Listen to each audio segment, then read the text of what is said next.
Everything in the universe is geometric, whether it's people, trees, cats, planets, solar systems, stars, you name it. Anything in the universe can be measured on a geometric scale. Having said that, it's important to note that creation is also geometric. What we're going to be looking at today is the pattern of creation. Essentially, what this means is that everything in the universe comes out of this single pattern. I'm not making this up. This single image will change everything.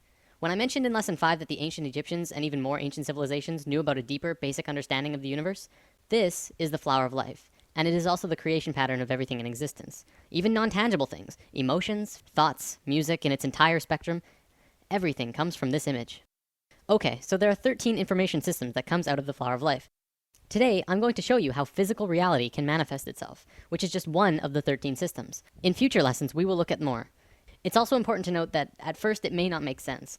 I ask that you do not choose immediately to shut this out, and just watch with an open mind, and try and see this in a new way.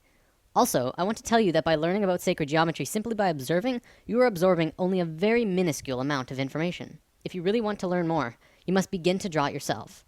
I kid you not, when you do this, you begin to see things in a new way. You begin to understand why things are done in the way that they are done. Promise.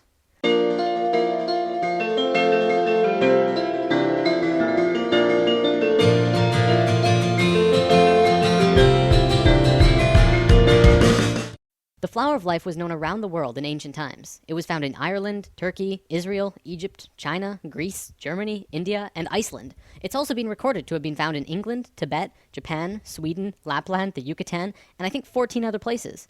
This thing is everywhere. Not only that, but everywhere around the world it has the same name, the flower of life. Now, to understand the flower of life, first we have to talk about how it's formed. This could get incredibly complex, so I'll try and keep it simple. Imagine consciousness, or spirit, floating in a void, which means it's nothingness, and then spirit. No physical body or mind, just spirit, and that's it. Then blackness, essentially nothing, all around the spirit, for infinite.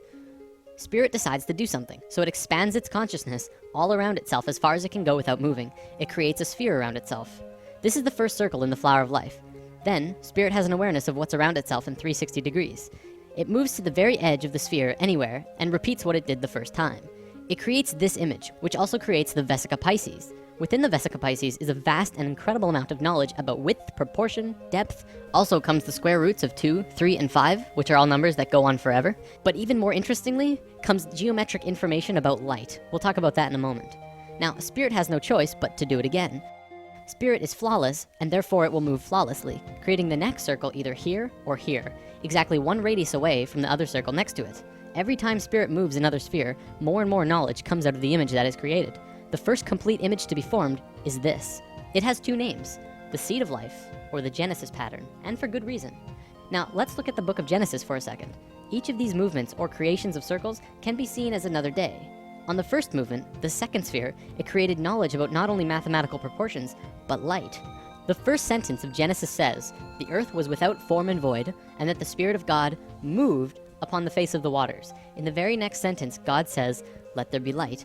The key here is in the order. The movement happened first, then light happened immediately after. Well, but what about the waters? Well, you have to remember that the Bible has been changed over time a lot. The ancient Egyptians would say that the way our modern Bibles begin creation is impossible, especially if you think about it from a physics point of view. Imagine a dark, infinite space that goes on forever and ever in all directions. You're just floating there with nothing. You can't really fall, but where would you fall to? From a purely physics or mathematical point of view, motion itself, or kinetic energy, is absolutely impossible in a void. You can't even rotate, because motion cannot become real unless there is one other object in the space around you. So the ancient Egyptians would say that before God moved upon the face of the waters, it would first have to create something to move relative to. So, Genesis pattern, after 3 spheres, you get the Holy Trinity. Another interesting one, it says in many Bibles of the world, not just the Christian Bible, that on the 4th day of Genesis, exactly 1/2 of creation was completed. Starting from the first motion, exactly 1/2 of the circles were formed on the 4th day. 5th day of Genesis, 6th circle, more information, and then on the 6th day, a geometric miracle takes place. The last circle forms a complete 6-petaled flower. This is what many earlier Bibles meant when they said, "In the beginning there were 6." Our Bible even said creation was formed in 6 days, and this fits exactly. This is the pattern of Genesis, and so it's called the Genesis pattern. It's also the beginning of the creation of the universe that we live in.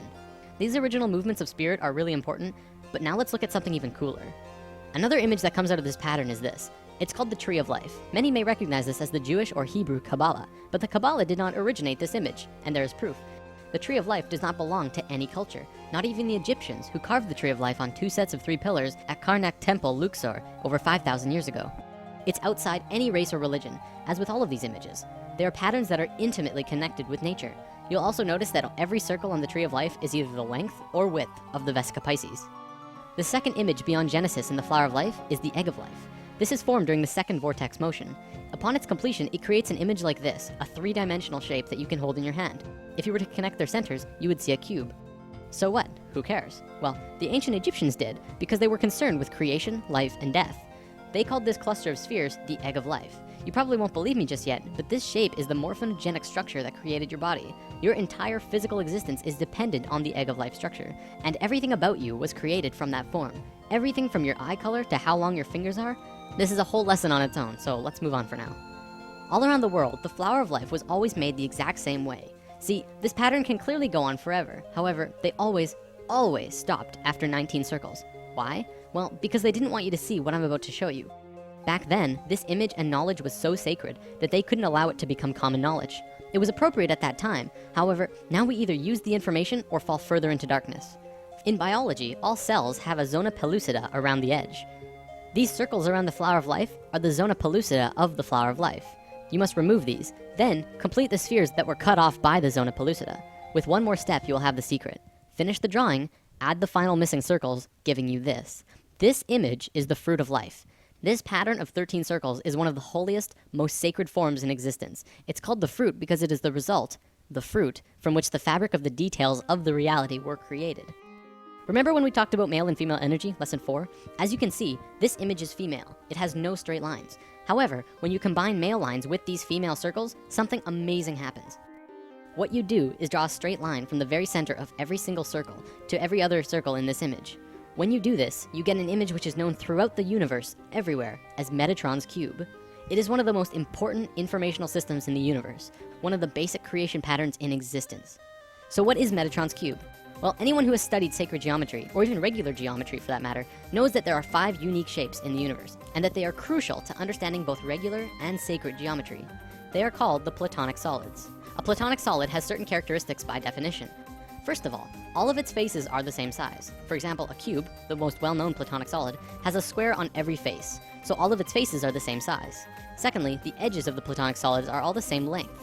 All edges of the cube are the same length. Third, it only has one size of interior angles between the faces. In the case of the cube, this angle is 90 degrees. And fourth, when put inside of a sphere, all of the points will touch the edge of the sphere perfectly. With that definition, there are only 4 shapes besides the cube that fit that description. So what are they? Well, we have the dodecahedron, the tetrahedron, the octahedron, the isosahedron, and the hexahedron. All of these shapes are found within Metatron's cube. This knowledge is also where original alchemy came from. The ancient alchemists and great souls like Pythagoras, father of Greece, considered each shape to have an elemental aspect to them. The tetrahedron was considered fire, the cube was earth, the octahedron was air, the isosahedron was water, and the dodecahedron was ether. Ether, also known as prana, and tachyon energy are all the same thing. They extend anywhere and are accessible at any point in space, time, and dimension. This is the great secret of zero-point technology. The sphere is voidness. These 6 elements are the building blocks of the universe, and they create the qualities of the universe. To summarize, this is the first informational system that comes out of the Fruit of Life through Metatron's cube. In alchemy, they rarely discussed ether. I've read that in the Pythagorean school, if you even uttered the word dodecahedron outside of the school, they would kill you on the spot. That's how sacred this shape was. 200 years later, when Plato was alive, he would discuss it, but only very carefully. This is because the dodecahedron is near the outer edge in your energy field and is the highest form of consciousness. There's quite a bit more here, but I don't think I can go much further on it right now. Anyways, recognize this? The periodic table of elements? Every single element on this table has a geometric relation to one of these 5 shapes.